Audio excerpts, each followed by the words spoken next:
एक जनसभा को संबोधित करते हुए राहुल गांधी द्वारा बिना नाम लिए पीएम मोदी पर निशाना साधते हुए उनको पनौती कहे जाने पर राजनीति कम होने का नाम नहीं ले रही है।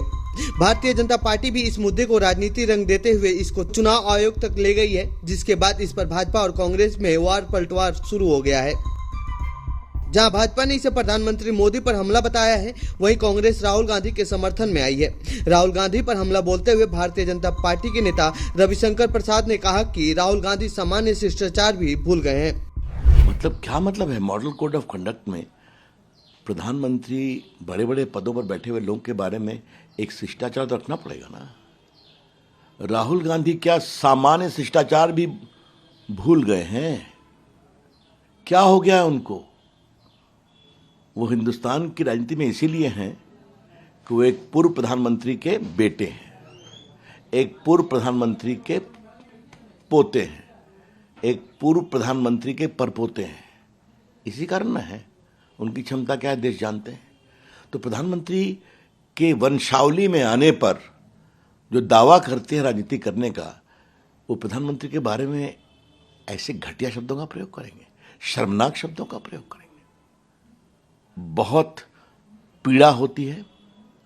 ये तो ऐसी भाषा है जिसकी कल्पना करना ही अपने आप में आश्चर्यजनक है कि राहुल गांधी ने जो पीएम के ऊपर कमेंट किया वो देश का मर्यादा का खिलाफ है और उनको जो जनतांत्रिक भाषा ही याद नहीं है, इसीलिए उसको मालूम करना चाहिए कैसे भाषा बोलना चाहिए राजनीति में।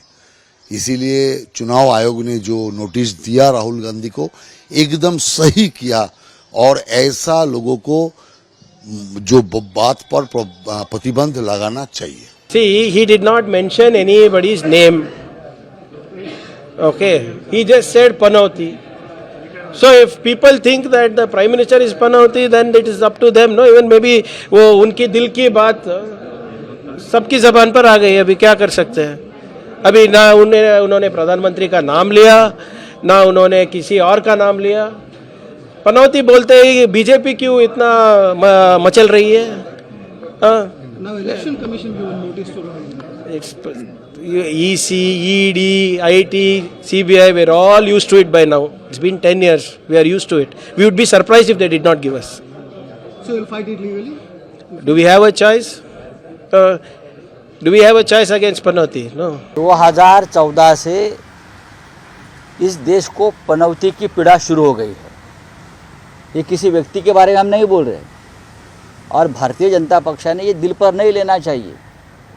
बीजेपी ने पनौती शब्द पूरे विश्व में और देश में इस्तेमाल किया जाता है और ख़ास करके जो अपने आप को हिंदुत्ववादी समझते हैं उनको तो पनौती शब्द का इतना नफरत नहीं होनी चाहिए। अपने हिंदुत्व के कोश में पनौती शब्दों को बहुत महत्व है, आपको मालूम नहीं? आप नेपाल में जाइए, आप बनारस में जाइए, आप समझ लीजिए पनौती का अर्थ क्या है और बाद में ये सब FIR वगैरह लॉन्च करने का काम कर लीजिए। इस देश को 2014 से पनौती लगी है, वो 2024 में पनौती ख़त्म हो जाएगी। कभी 7.5 लगती है, उसके बाद पनौती लगती है, फिर छोटी पनौती लगती है। ये सब हिंदुत्व की संकल्पना है।